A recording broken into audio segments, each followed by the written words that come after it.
Merci Yvon, merci pour la belle introduction. Ça fait plaisir. Quand on a commencé à parler de faire cette présentation-ci en septembre, on cherchait des idées, comment présenter certains sujets, puis on est venus tous les deux à l'idée de faire des mythes. Puis on en avait 7, puis ça a été 7 pendant un bout de temps. Je pense qu'on l'a vu quelque part, même dans la publicité. C'est que le premier mythe que je veux défaire, c'est qu'en 45 minutes, on peut pas en faire 7.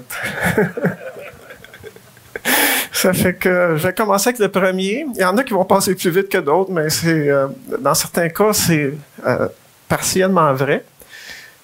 Puis, dans d'autres cas, ils sont entièrement faux.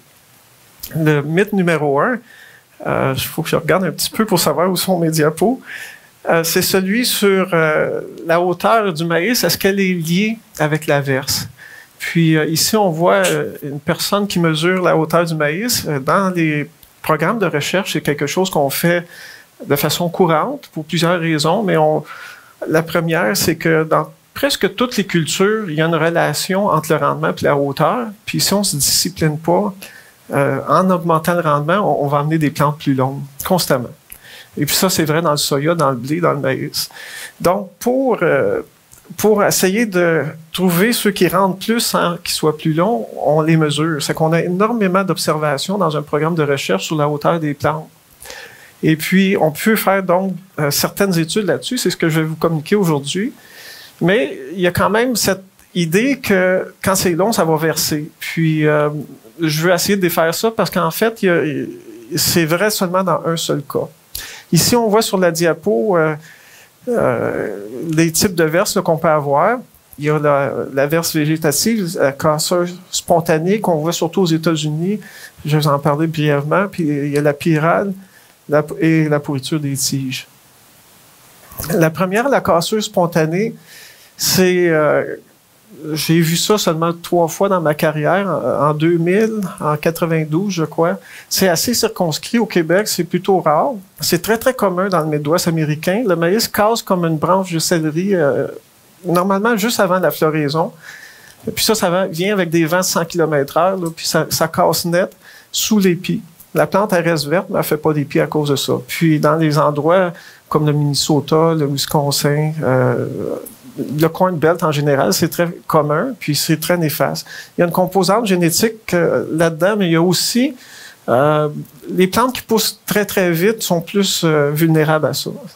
C'est comme si les cellules, si la lignée ne se développait pas assez vite, puis il y avait une vulnérabilité qui dure juste quelques semaines. Hein. Ça ne dure pas longtemps, puis dès que la floraison se fait, ça ne peut pas se produire au mois d'août. Puis, il y a une interaction avec les hybrides du groupe 4, là, les auxines, les herbicides qu'on appelle de type hormonaux, vont peut-être rendre le maïs plus sensible à ça. Je m'arrête là-dessus parce que c'est pas tellement commun ici, mais je pensais qu'il fallait en parler parce que c'est tellement un gros problème aux États-Unis. Puis, qui sait, avec les changements climatiques, ça pourrait peut-être apparaître plus souvent ici aussi. Ce type de verse-là n'est pas du tout lié avec la hauteur.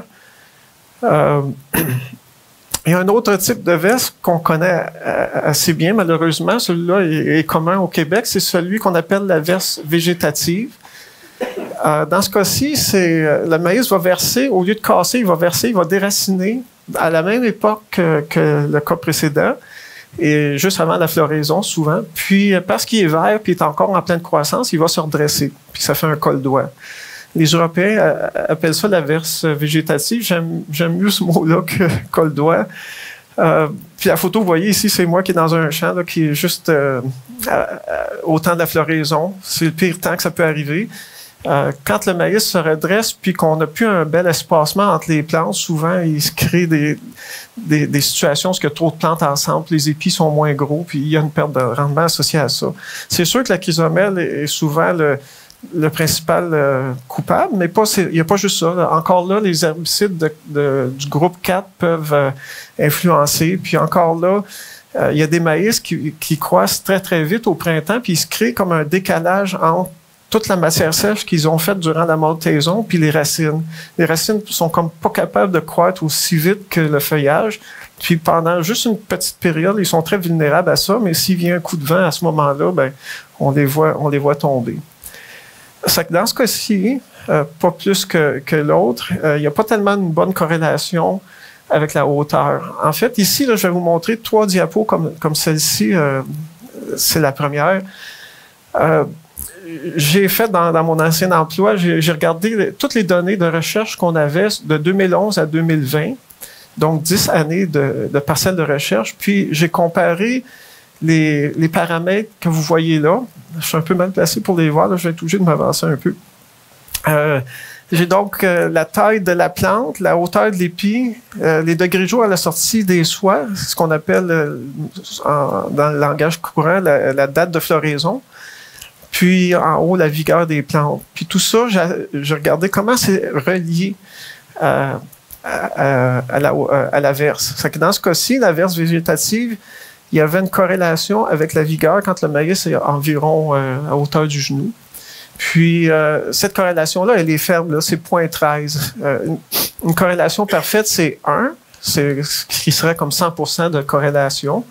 Puis, à 0.13, ça veut dire qu'il y a une petite relation entre la vigueur au printemps puis l'averse. Puis, si vous regardez la hauteur de l'épi puis la taille des plantes qu'on a sur les 2 dernières lignes, il n'y a aucune corrélation. Puis le chiffre complètement à droite, qu'on va voir dans les 2 autres diapos, c'est le nombre d'années station. C'est que dans un lieu d'essai, normalement, où je travaillais, là, on faisait souvent entre 5 et 10 000 parcelles. C'est que c'est juste une seule année station, c'est un très, très grand nombre d'observations. Puis quand vous envoyez 20 ou 18, là, on est dans des milliers d'observations. C'est que c'est pas juste un petit peu quelques places ici ou à droite ou à gauche. Donc, je voulais montrer cette photo-là. Elle n'est pas si évidente que ça. Ils vont me demander pourquoi je la mettais. C'est que je suis obligé de l'expliquer, mais le maïs qui est à droite était 30 cm plus long que celui qui est à gauche. Puis c'est exactement dans ce temps-là que quand on a un bon coup de vent, on va avoir des col-doigts qui vont apparaître. Le 3e type de verse qu'on voit malheureusement assez souvent au Québec, c'est encore un déracinement, mais qui se produit tard en saison. Puis parce qu'il se produit tard, il n'y a pas de col-doigt qui se produit parce que la plante est presque morte, puis il n'y a pas de redressement qui se fait. Ce type de verse-là, il y a quand même une composante génétique pour ça aussi. Puis, c'est pas la même que pour le col-doigt. C'est qu'il y a des maïs qui font des très, très bonnes racines qui vont quand même faire ça parce que leurs racines vont pourrir assez vite à l'automne, puis ils vont être vulnérables à ça. Si je regarde la corrélation qu'il y a dans ce type de verse-là avec les paramètres que je vous montrais tantôt, il n'y en a pas beaucoup avec la date de floraison, ni avec la santé de la plante à l'automne. Par contre, ici, on a une corrélation de 0.18 avec la hauteur de l'épi. C'est encore faible, mais il y a un petit signal qu'on peut voir que quand les épis sont hauts, c'est plus risqué que cela se produise. Puis, de la même façon, la hauteur de la plante ici a son effet. Donc, dans ce cas-ci, oui, on pourrait dire de façon faible que la hauteur de la plante puis la hauteur de l'épi va influencer l'averse. Puis, si on regarde, c'est quoi les causes qui font ça? On a au Québec un champignon microscopique qui s'appelle Phoma terrestris, qui se répand tranquillement. On le voit de plus en plus dans l'Est de l'Amérique, mais on l'a eu ici depuis une vingtaine d'années. Puis, il est responsable de faire, de décomposer les racines, puis d'affaiblir l'ancrage de la plante dans le sol. Puis, c'est pas un champignon qui est bien agressif. Il faut que la plante ait commencé à avoir une sénescence pour que cela se produise. Puis, là, le champignon, il continue le travail que la plante a amorcé dans son processus de maturation. Il y a là aussi le compactage du sol, qu'on sait que ça nuit. Puis, ce genre de verse-là arrive souvent à la mi-septembre, fin septembre, quand il y a des tempêtes tropicales qui ont suivi la côte est, qui ont remonté vers le nord. Et souvent, ces tempêtes-là viennent mourir dans les terres ici au Québec. Puis, on a des grands vents là, autour du 20 septembre. C'est souvent cette date-là. Puis, là, après ça, on observe ces plantes-là qui sont inclinées. Le dernier type de verse que je veux vous parler, c'est peut-être le plus commun. Peut-être de moins en moins parce qu'on est de mieux en mieux équipé pour récolter rapidement. Puis quand on a notre fenêtre de récolte, on la saisit puis on fait les travaux très vite. Mais il reste que on en voit encore. C'est pas quelque chose qui arrive plus du tout. C'est la pourriture des tiges. La pourriture des tiges, contrairement à ce qu'on vient de voir, tantôt, la tige était intacte d'en haut jusqu'en bas, mais la plante est inclinée parce qu'elle était déracinée.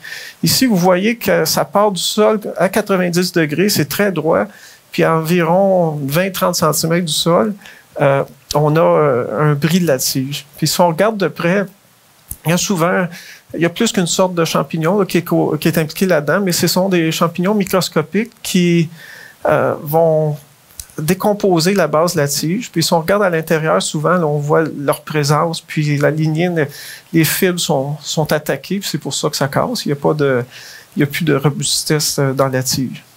Qu'est-ce qui cause ça? Je vais y venir dans la diapo qui suit, mais on a un petit indice ici. C'est que si on regarde encore les paramètres mesurés, puis dans ce cas-ci, ça se présente assez souvent dans les parcelles, c'est vous pouvez voir que le nombre d'observations puis entre les paramètres, il est très élevé. C'est parce que c'est le type de verse qu'on a le plus souvent mesuré dans nos parcelles. Puis on voit que il y a une petite corrélation. Moi, je commence à dire qu'il y a une bonne corrélation quand c'est en haut de 0.5. C'est tout petit, là, parce que c'est toujours en bas de 0.5, c'est 0.21. Mais il y a une corrélation avec la sénescence précoce. Puis, c'est pas une surprise. La plante, quand elle meurt vite, elle est plus capable de se garder en santé, puis ça ouvre la porte à des infections par ces champignons-là qui font pourrir la tige. Puis pourquoi ça commence au niveau du sol ou proche du sol, c'est que c'est souvent des champignons qui sont rentrés par les racines qui ont monté dans la tige. C'est pas un hasard que ça se produit si proche du sol, ce type de verse-là. Puis, à l'inverse, en bas, c'est que plus quelque chose est précoce, plus il va verser. Évidemment, ça, c'est peut-être une aberration amenée par les essais dans lesquels j'ai été impliqué. C'est que souvent, on mettait ensemble des essais, puis il y a toujours une portion des essais qui sont plus hâtifs que l'autre, que le reste. Puis, on récolte pas tant que tout est pas mûr. C'est que la batteuse arrive peut-être 2 ou 3 semaines trop tard pour les plus précoces. Puis là, ils attendent, ils sont super secs. Puis, à un moment donné, ils versent. C'est que il y a cette question-là là, ici qui apparaît. Mais quand même, là, je pense que le plus gros message à retenir ici, c'est ce qui meurt prématurément, il y a un danger qui est de la pourriture des tiges. La photo ici, je ne sais pas si on la voit bien, mais c'est des parcelles 2 rangs. C'est ça qu'on faisait le plus, là, où je travaillais. Puis, on voit que la parcelle qui est cassée, elle n'avait vraiment pas de verdeur. Puis celle qui est à côté, qui est droite, est plus verte. C'est pas nécessairement un hybride plus tardif s'il est plus vert. Il est peut-être juste plus en santé. C'est le fun, les hybrides qui meurent vite parce qu'ils vont être très, très secs. Puis on sauve du propane pour le séchage, mais vient avec ça le risque qu'on voit là. Qu'est-ce qui fait que parfois un maïs va être mort plus vite qu'une autre année, mettons? C'est souvent des stress qui se produisent au mois d'août. Puis ces stress-là, soit que c'est une sécheresse, soit que c'est un manque de lumière parce que c'est trop nuageux ou qu'il fait pas assez chaud. Il y a un nombre déterminé de grains qui est là. Puis la plante essaie de nourrir ça, c'est qu'elle va tout faire pour les nourrir, puis elle va aller chercher ça dans les feuilles puis les tiges. Puis c'est comme ça qu'on se ramasse à avoir une perte de santé. C'est que quand ça se produit, il faut se poser la question, là, si ça se produit d'année en année, est-ce qu'on sème trop fort? Est-ce qu'on a la bonne fertilité? Si ça se produit juste une fois de temps en temps, il y a une limite à ce qu'on peut contrôler. Là. Souvent, il y a des conditions qui mènent à ça, puis il n'y a rien à faire. Mais c'est très fréquent chez vous qu'un champ meurt plus vite que les autres ou que vos champs meurent plus vite que ceux des voisins. Il y a peut-être des questions à se poser à savoir si on sème pas trop fort, une densité trop élevée ou s'il manque pas quelque chose dans le sol. Mais en gros, c'est ça. C'est que dans tous les 4 types de verses dont j'ai parlé ici, j'avais mentionné, je pense, à la première diapo, la pyrale, où on n'en voit plus tellement. Mais ici, les 4 que j'ai discutés plus en profondeur, il y a vraiment juste le déracinement tardif qui semble être un peu lié avec la hauteur des épis puis de la plante. Les 3 autres, non.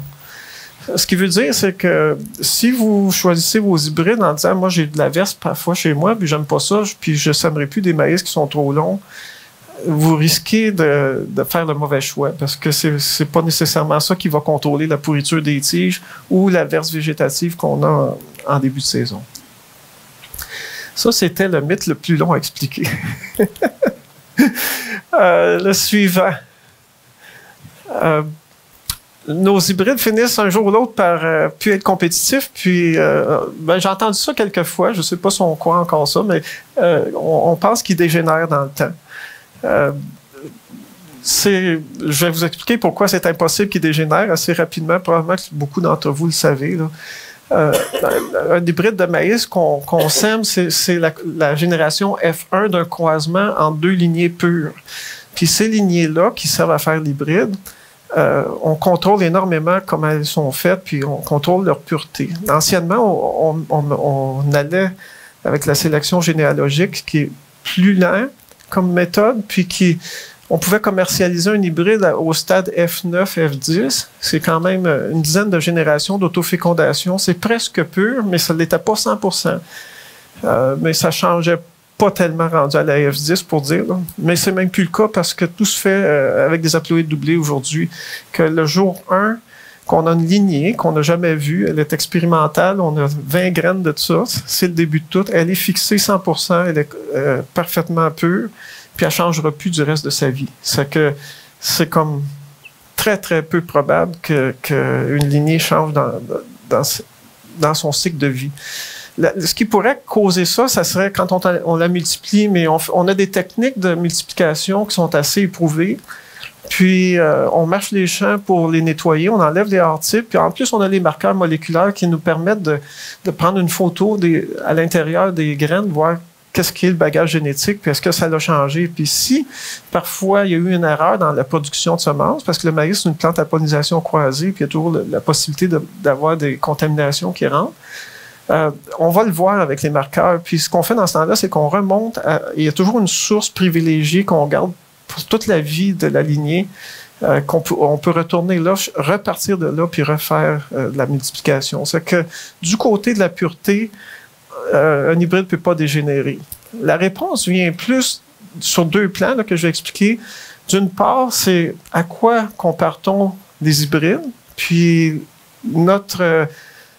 les hybrides auxquels on se compare, ils changent dans le temps, puis ils progressent, puis ils s'améliorent. Il y a ça. Puis il y a aussi que les hybrides performent dans le temps puis dans l'espace de façon variable. C'est que c'est pas garanti qu'on a un rendement X dans le maïs. Pour la première partie, si j'ai mis plein d'études, si ça vous intéresse vraiment, écrivez-moi un courriel, puis je peux vous les envoyer. Les références sont en anglais. C'est pas mal technique, mais moi, ça m'allume beaucoup. C'est un sujet qui m'intéresse beaucoup. C'est vraiment le fun. Toutes ces études-là ont la même idée. On retourne aux semences des années 30, 40, 50. Les lignées existent toujours.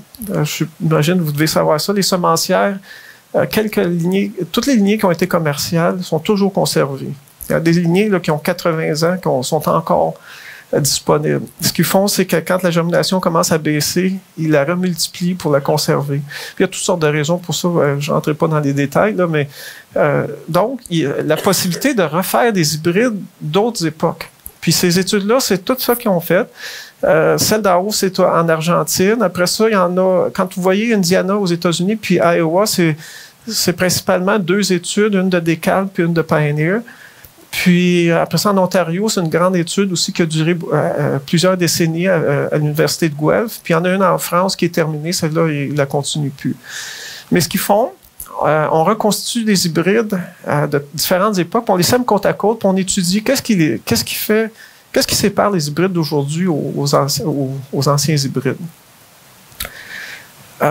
C'est que, j'ai sauté le plus important. À droite, c'est quand on sème ça côte à côte, on les voit, puis on peut faire une régression dans le temps. On peut dire, OK, ceux-là, ils représentent l'année 50, ceux-là, les années 60, 70, ainsi de suite. Puis, cette régression-là nous permet de dire, ben là, ils sont semés ensemble sur la même régie, puis on voit que ceux des années 50 rendent, mettons, 2 tonnes ou 3 tonnes de moins que ceux d'aujourd'hui. On fait la régression, puis on arrive à 1%. 1%, c'est comme un taux d'intérêt. On pourrait dire que c'est... on n'a pas suivi l'inflation ici. C'est le taux d'amélioration attribuable à l'amélioration génétique. C'est que bon an, mal an, de façon, ça s'en va pas tout en ligne droite. C'est un petit peu comme la bourse. On arrive de temps en temps sur une lignée qui est vraiment forte, puis on fait un bond. Mais si on tire une ligne dans ça, le rendement dans le maïs, la portion qui est attribuable à la génétique, c'est 1% par année. C'est que là, si je viens à cet exemple-là ici, quand on pense qu'un hybride peut dégénérer, bien, c'est sûr qu'un hybride, vous allez dire, sont bas, mes rendements, là, mais je trouvais ça tellement simple, 10 puis 11. On peut voir tout de suite que l'hybride qui a 11 tonnes, il y a 10% de plus que les témoins auxquels on se compare qui ferait 10 tonnes.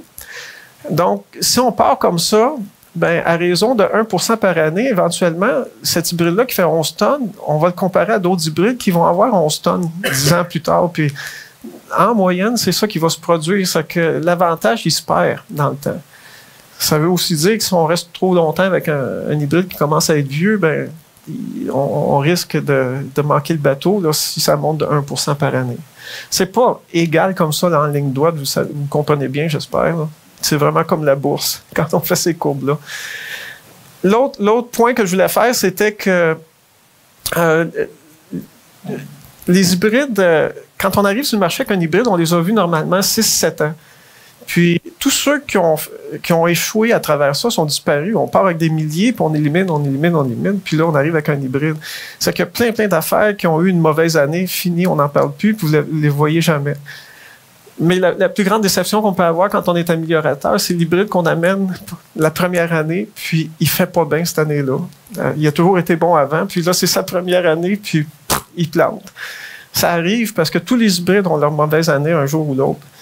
Mais quand c'est la première, ben on l'élimine, on n'en parle plus, puis il y a plein de numéros d'hybrides que vous ne devez même pas vous rappeler, ils n'ont jamais été semés sur des grandes superficies. Ceux qu'on se rappelle, c'est ceux qu'on a semés 6, 7, 8 ans de temps, puis là, à un moment donné, il y a une année, ils la frappent leur mauvaise année, mais c'est pas la première, c'est la 4e, la 5e, la 6e. Puis là, on se dit, mais qu'est-ce qui se passe avec lui? Il était bon, pourtant, puis là, il me laisse tomber. Des fois, il y en a qui ont le courage de ressemer l'année suivante, puis ils retrouvent la performance qu'ils avaient connue.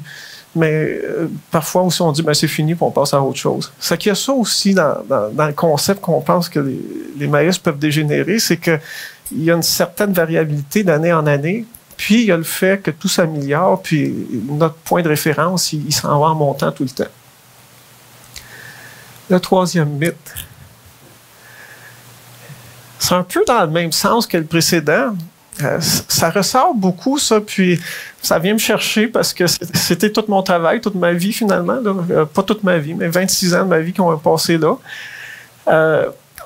On dit que les hybrides modernes seraient plus sensibles au stress, puis qui auraient été développés dans des conditions parfaites qui n'existent pas dans la vraie vie. Puis la minute qu'on les amène dans la vraie vie, ils font pas bien, puis que dans le fin fond, c'est pas ça qu'on aurait dû sélectionner. Cette chose-là, premièrement, c'est faux, et je vais tenter de vous le prouver. C'est sûr que c'est difficile à prouver, puis peut-être que ça se dit sans vraiment savoir, mais au contraire, là, les études que je vous parlais tantôt ont clairement démontré que les maïs modernes sont plus résistants au stress que les anciens. C'est comme ça qu'on est allé chercher plus de rendement. Le questionnement, c'est est-ce que c'est les hybrides qui sont instables ou c'est les environnements dans lesquels on les sème? C'est sûr qu'avec les changements climatiques qu'on vit, là, ça va être de plus en plus dur d'avoir de la stabilité.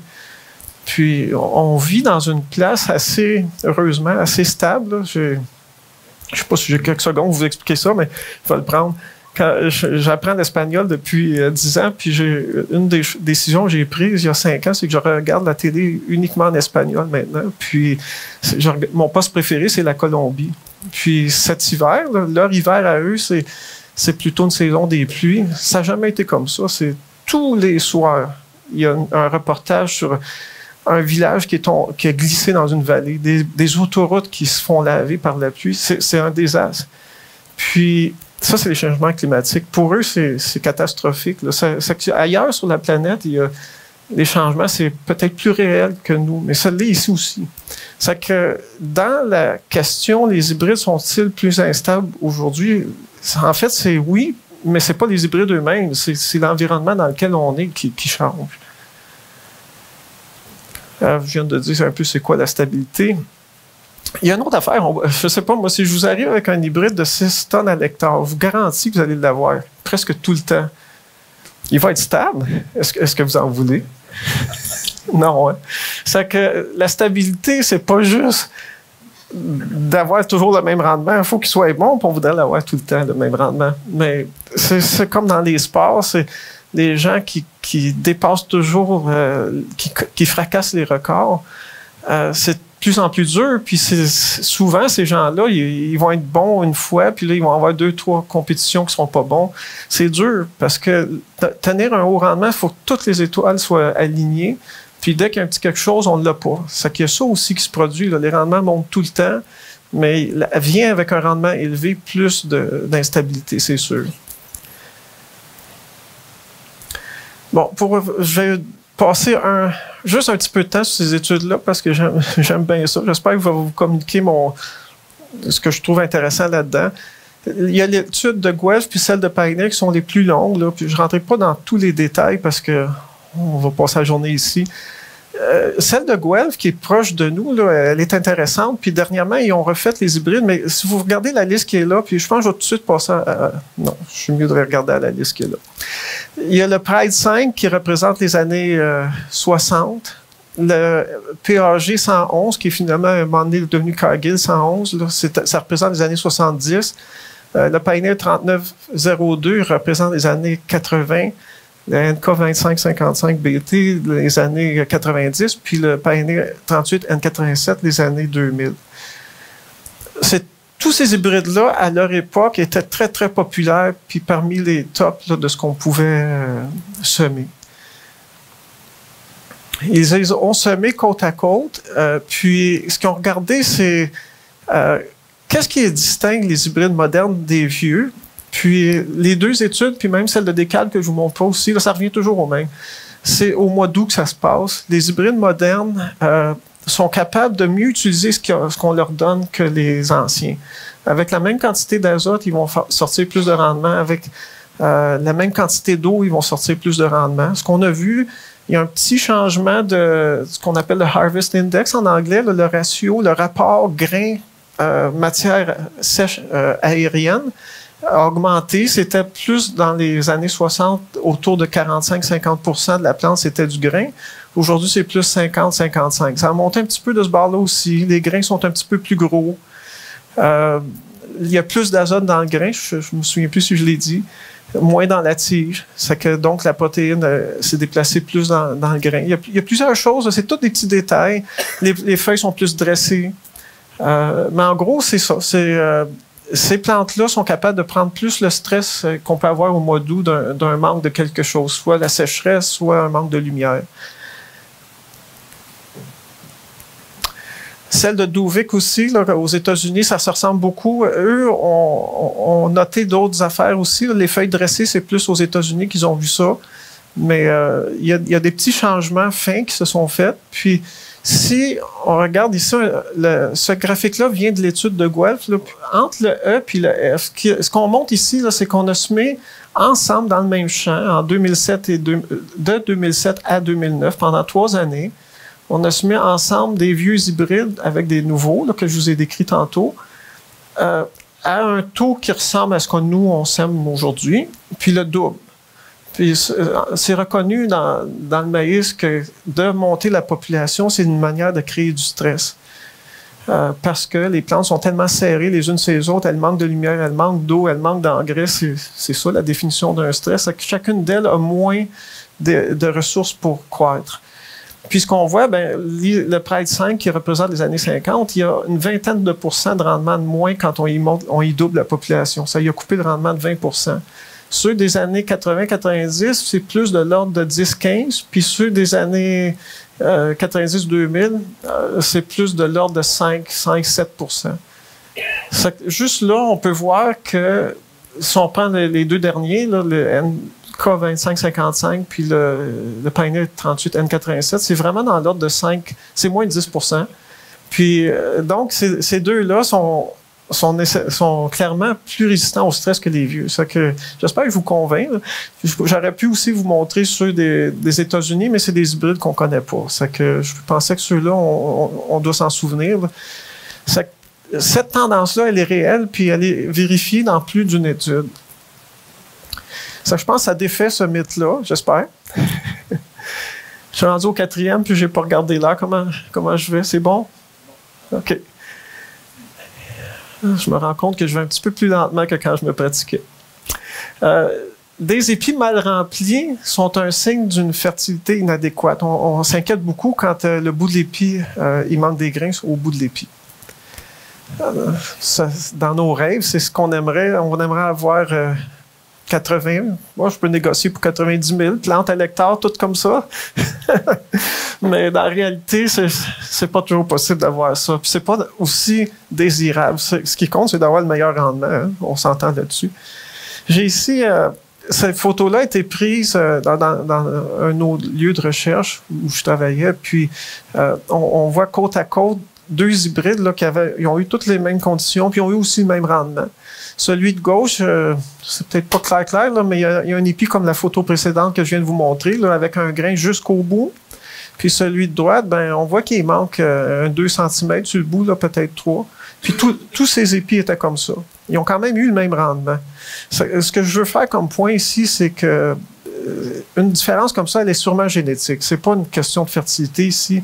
Il y a certains hybrides qui se gardent toujours de la place. Puis si on les sème pour qu'il y ait un grain jusqu'au bout, on va se mettre bien trop faible, puis on n'aura pas le meilleur rendement. C'est quand il vient le temps de choisir à quel taux on devrait semer, il y a plusieurs facteurs qui rentrent en ligne de compte, mais les conseils que les semencières vous donnent, souvent sont basés sur des essais où ils ont fait, d'ailleurs, vous pouvez même faire vos propres essais, là, mais on va souvent vous faire une recommandation d'un taux de semis qui est basé sur des données où on a vérifié le rendement à différents taux. Puis, ces données-là nous disent, ben, OK, lui, il faudrait le semer à tant de plantes à l'hectare. Puis, c'est beaucoup mieux d'y aller comme ça que de dire, ben là, je marche mes champs, puis les épis sont mal remplis, je sème trop fort, c'est que je vais diminuer mon taux de semis. C'est pas une bonne manière de juger à quel taux on devrait semer. Ça, c'est plus vieux, c'est, je sais pas, j'oserais dire l'hybride, c'est du 3902 dans les années 90, mais c'est intéressant comme étude. Il a été semé dans un champ où il y avait une fertilité plutôt faible de phosphore puis de potassium. Puis ici, vous avez la pleine fertilité, c'est qu'on voit qu'il y avait moyen de faire un beau rendement, puis des beaux épis. Puis dans le même champ, ben, à un endroit, ils ont dit, OK, on ne met pas de phosphore, et c'est ça que ça a l'air. Puis dans un autre endroit, ils ont dit, on ne met pas de potassium, c'est ça que ça a l'air. Ce que je vous montre, c'est des photos de carence de phosphore et de potassium. C'est que, oui, c'est vrai que la fertilité peut faire que les épis sont mal remplis, mais c'est pas toujours le qu'on vient de voir dans le cas précédent, qui a une partie génétique. Ici, c'est un stress de manque d'eau au début d'août. Puis ça a créé un stress qui a fait avorter les grains sur le bout de l'épi. Là, on voit que le feuillage est tout vert puis très beau en arrière. C'est qu'il n'y a plus par après. Les plantes se sont replacées, mais ce qui est avorté, ça ne revient plus. C'est que ça aussi, c'est une source d'épis mal remplis. Ici, c'est ni génétique, ni une question de fertilité. C'est qu'en résumé, parfois, oui, c'est les épis mal remplis, c'est de la fertilité, mais d'autres fois, c'est quelque chose de génétique, ça peut être des stress. Là, la question, c'est comment on fait pour savoir c'est lequel on a chez soi. Pour la question génétique, si on fait une parcelle, puis on voit que presque tous les hybrides sont bien remplis, puis il y en a un qui est mal rempli, si son rendement est bon à l'automne, ben c'est bien correct. Là, c'est comme ça qu'il travaille, cet hybride-là, puis on vit avec. Mais là, on sait que c'est pas un trouble de fertilité. Les stress au mois d'août, d'habitude, on sait qu'on les connaît, à moins qu'on était parti en vacances. On sait qu'est-ce qui se passe au mois d'août, puis on voit s'il y a eu de la grêle, s'il y a eu de la sécheresse, s'il y a eu que c'était tout le temps nuageux, puis que les plantes ont manqué de soleil. Ça, on le sait, puis on peut déduire. La fertilité, ben, on peut faire des analyses de sol puis des analyses de feuilles. À la limite, c'est comme ça qu'on le saura. Le mythe, numéro 5. Ici, je voudrais vous parler du choix des hybrides. Souvent, en tout cas, j'entends encore ça, les gens, avec raison, on voudrait tester juste chez soi, puis dire, ben, cet hybride-là, il fait bien chez moi, il fait pas bien chez les voisins, là, ou vice-versa. Puis, on est enclin à pas vouloir considérer des données qui viennent d'ailleurs. Là, ça fait 2-3 fois que je dis dans ma présentation que les hybrides sont instables dans un certain... Il y a un taux de variabilité dans le temps puis dans l'espace aussi. Puis, moi, je trouve ça malheureux puis déplorable si on prend toutes nos décisions sur une seule parcelle, un seul endroit, dans une seule année. Selon moi, c'est une erreur. Je vais vous montrer un exemple ici.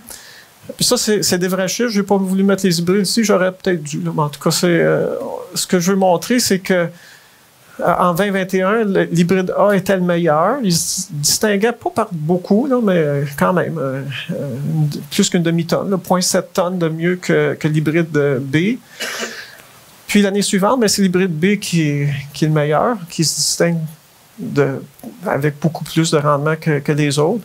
Puis là, on n'a pas 2023 là-dessus. C'est peut-être C ou D qui va être le meilleur en 2023. Le message que je veux passer ici, c'est que d'une place à l'autre, puis d'une année à l'autre, ça change. Puis peut-être pour appuyer ça davantage, là, j'ai un diapo ici qui est bien compliqué. En fait, elle n'est pas tant que ça. J'ai pris des données neutres. Là. Je ne voulais pas prendre des données d'une compagnie spécifique puisque je ne travaille plus pour aucune compagnie de semences de maïs. Donc, on a les 3 hybrides à gauche là, dans la première colonne, puis les années où ils ont été récoltés. Puis, on a les essais du réseau de grandes cultures du Québec, qu'on appelle le RGCQ souvent, avec ces 3 lieux. Normalement, c'est 3 lieux par année dans les 2 réseaux. Des fois, ils perdent des lieux. Là. Puis, la moyenne est à gauche pour chacun des 2 réseaux. L'autre réseau, c'est celui de l'Ontario, puis ce sont les lieux de l'Est de l'Ontario qui sont proches de chez nous. Je ne sais pas si vous tirez une conclusion. J'ai mis en rouge ce qui est faible, puis en bleu ce qui est fort. Puis, peut-être une chose à retenir, c'est qu'il y a 23 données de rendement pour chacun des 3 hybrides. Mais ils ne viennent pas tous de la même place puis des mêmes lieux, mais par hasard, là, j'ai juste découvert ça hier.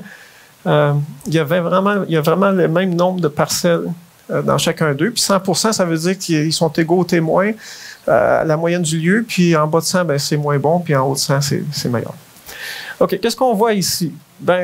Si j'avais... si vous regardez la ligne en bas, là, si en 2018, j'avais testé, j'habitais en Ontario, j'aurais été vraiment, vraiment emballé par le P99-98 parce qu'il y a eu quasiment 10% aux 3 lieux, 10% de plus que les témoins. Il était vraiment fort à cet endroit-là. En 2019... en 2019, j'aurais aimé au Québec le D4. Vous voyez aussi qu'il y avait juste 2 lieux. Ils ont probablement perdu un lieu cette année-là. C'est une année assez difficile, 2019. Mais on voit là, que le D4 était super fort. Si on se prend juste un endroit, puis même là, c'est quand même plus qu'un lieu, on peut toujours trouver un endroit, dire il était vraiment fort là, mais après ça, tu regardes qu'est-ce qu'il a fait par après, puis tu dis, OK, c'est peut-être pas si évident que ça. Qu'est-ce qu'on fait avec tout ça? C'est vraiment dur. On peut accorder plus de poids aux données qui viennent près de chez nous, mais il faut quand même considérer là, ce qui se passe ailleurs. Quand on voit un hybride qui fait des 90% de la moyenne ailleurs, il faut essayer au moins de comprendre pourquoi que ça est arrivé. Puis, je vais vous mettre la même diapo, les diminuer en grosseur, mais je voulais vous mettre à côté un petit peu plus d'informations. C'est que là, on peut voir que le DCAB a fait 104 en moyenne sur les 23 lieux. Le 96-08 a fait 99, puis le 99-98 a fait 103. C'est tout proche, c'est pas des gros pourcentages d'écart, mais peut-être où ce que ça se distingue le plus, c'est sur le pourcentage du temps que un hybride était meilleur que la moyenne, autrement dit en haut de 100. Puis là, tout à coup, ça devient assez évident que le 96-08 a gagné, puis il a gagné très fort quand il gagnait, mais il a perdu plus souvent qu'il a gagné. Ça, c'est une autre manière de regarder aux chiffres. Il y a plus à droite le coefficient de variabilité, ça se calcule assez facile là, dans Excel, mais ils sont tous pas mal proches les uns des autres. Là, parce que s'il y avait un hybride qui était à 12-13, puis les autres sont autour de 5-6, on pourrait dire celui-là, il est vraiment instable. Mais ce qui ressort le plus ici, c'est qu'est-ce qu'il y a derrière la moyenne? C'est ça que je vous encouragerais à aller voir. Personnellement, quand je vois qu'il y a beaucoup de lieux, là, quand il y a plus qu'une vingtaine de lieux, j'aime ça regarder plus la fréquence que la moyenne. Combien de fois il a gagné? Normalement, c'est plus révélateur, puis c'est une meilleure manière de prédire la performance future d'un hybride. La dernière chose que je veux vous montrer, c'est ma dernière diapo, Yvon. C'est bon. Ça me prendra pas 3 minutes, je pense. Je vais être juste dans le temps. J'ai regardé, j'ai les yeux tout rouges, puis je vois plus tellement clair. J'ai passé une grande partie de ma carrière à regarder des chiffres et des chiffres et des chiffres, des tonnes de chiffres pendant des 100 heures par semaine. Il fallait toujours se dépêcher pour aller trouver les meilleurs pour semer au Chili ou au Mexique. Le délai, là, il est court. La bataille, c'est encore dans le champ qu'on analyse, puis on décide qu'est-ce qu'on va semer pendant l'hiver pour toujours gagner une génération puis aller le plus vite possible. Mais au fil des années, j'ai consulté des données d'Europe, d'Amérique du Nord, puis c'est étonnant comment est-ce que ça se tient. Je ne saurais pas de vous convaincre de regarder aux chiffres d'Europe, surtout qu'ils n'ont pas de maïs BT.